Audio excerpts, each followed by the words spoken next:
we have new video of Israel striking the tallest building in Gaza as it ramps up its military campaign in Gaza City. Watch this.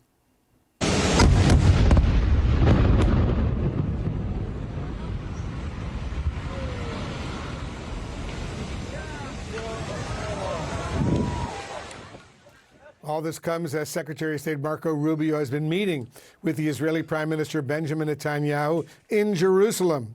Rubio's visit is just days after Israel launched an unprecedented military strike in Qatar, a very close U.S. strategic ally in the region. Israel was targeting Hamas leadership in a move that ignited international outrage.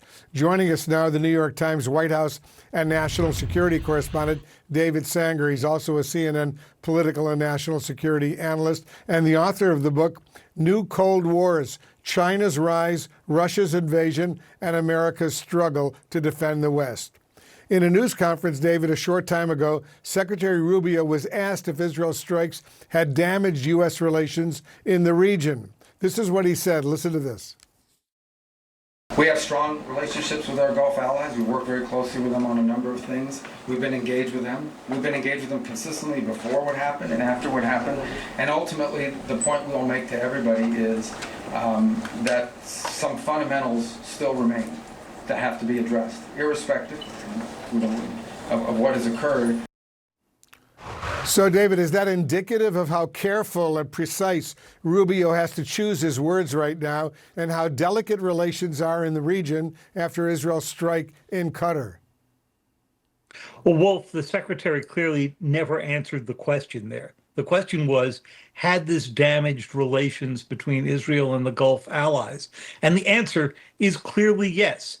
The Qatar had always been the place where mediation took place between Hamas and Israel, the United States. So it was off limits for attacks because that's where the mediators met. That's where the Hamas representatives met. They decided unilaterally to go ahead and attack the site there. It's not clear whether they killed any senior Hamas leaders. Apparently they did kill six people who were in that meeting room that they targeted. But they never gave the United States any warning because they knew the United States would tell them not to go do it. And so the president has sort of underreacted to this, as you have heard Secretary Rubio try to underreact. Obviously, it's a huge violation of Qatar's sovereignty. And then there's the question of whether it was worth the damage done to relations in the region. As you know, David, the United Nations Security Council condemned Israel's military strike in Qatar, even though the statement that the UN Security Council passed did not specifically name Israel. It was obvious that they were referring to Israel. The U.S. traditionally blocks actions in the Security Council against Israel, but didn't do it this time, even though the Trump administration strongly supports Israel. They allowed this resolution to go forward. What does that tell you? Well, it tells you that they wanted to send a message to Prime Minister Netanyahu, but I'm not sure that it's a message that the Prime Minister didn't expect, wasn't prepared for. Earlier this year, he told one group, I don't go and seek permission from the United States because you know where that always ends.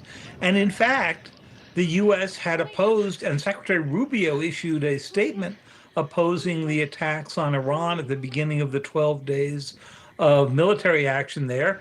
And then, of course, President Trump flipped sides on that and joined the attacks with the destruction of Fordo and Natanz and Esfahan. So I think that the message that that Prime Minister Netanyahu has gotten is, don't worry about the Trump administration. They may make some noises about it, but in the end, they will forgive all. All right, I want to quickly turn, while I have you, David, to the issue of Russia and Ukraine. This morning, the Kremlin says there's no progress toward what's being described as a potential trilateral summit with the U.S. and Ukraine. The Kremlin calls it a pause in the negotiation process. Do you see it as more than that?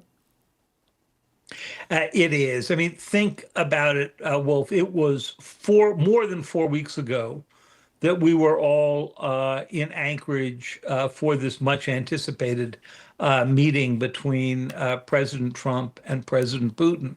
At that time, President Trump said he was dropping the effort to get a ceasefire because it was more important to get a peace agreement, that was on the table. And it was on the table because there would be meetings first between Putin and President Zelensky, and then there would be this trilateral meeting that you referred to.